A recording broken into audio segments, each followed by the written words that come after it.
Here's why shares are moving higher. Boeing has officially restarted 737 MAX production at its plant in Renton, Washington. Now, this doesn't mean that you're going to see a new plane coming out of that plant in the next couple of days.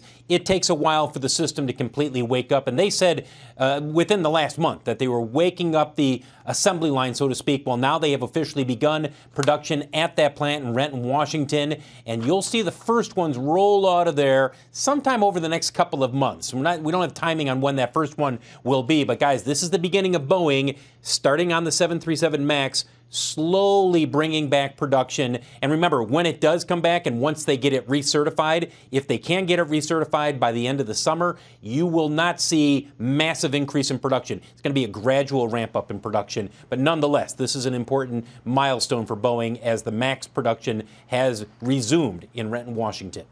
All right, Phil, thank you. Phil LeBeau in Chicago for us. Boeing shares up 3% now. Tim, does that make sense to you that we should see such a pop in shares of Boeing when the plane isn't even recertified yet? So they make these plans at a very slow pace and they go nowhere.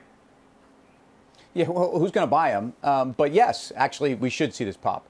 Because if we remember that the cutting of production was a big part of where we really saw the Boeing share story go off the cliff. And part of that was just the cost attached to restarting production. Ultimately, June was talked about. This is actually pretty amazing that we're beginning production. Now, remember, in the last 2 weeks, we've had conversations between Boeing and folks like Southwest, who are in a very good position financially relative to their peers, to defer airplanes, but also say we will be adding some and we will be deciding, and we are talking with Boeing. We're talking with them about damages, but we will be buying these planes. So this is about that normalizing effect. I think this is a huge moment for Boeing. I'm long the stock, so take that with what you want. But I do think this is exactly what we wanted to see. I don't think anyone is expecting demand in their order book to be what it was. I think we actually have to figure out what their order book actually is. But I think we've gotten past the point where we are worried about their balance sheet, at least today,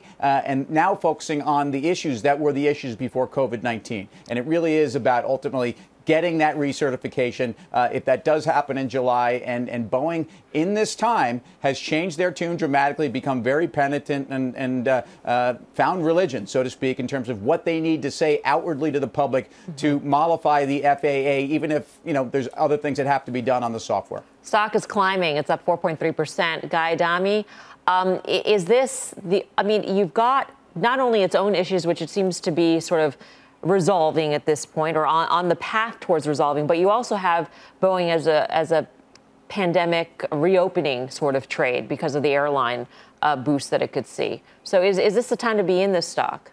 Yeah, no.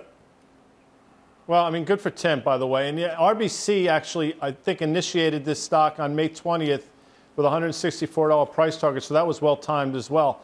I think, and we pointed out on that day something that Tim had been saying. The market had been completely discounting Boeing's defense business, and I think now it's being taken into consideration. I see what's going on here clearly, and people are trying to get ahead of what they appear to be, let's get ahead of whatever good news is coming, and if it's bad news, we'll have the ability to turn on a dime. We'll see if that plays itself out. 180 was the level, if you recall. The stock went from basically 80 to 180 in a straight line in March to early April. I think that's the level you're looking for. But it's a good soundbite, but I don't think they're out of the woods by any stretch of the imagination, in my opinion.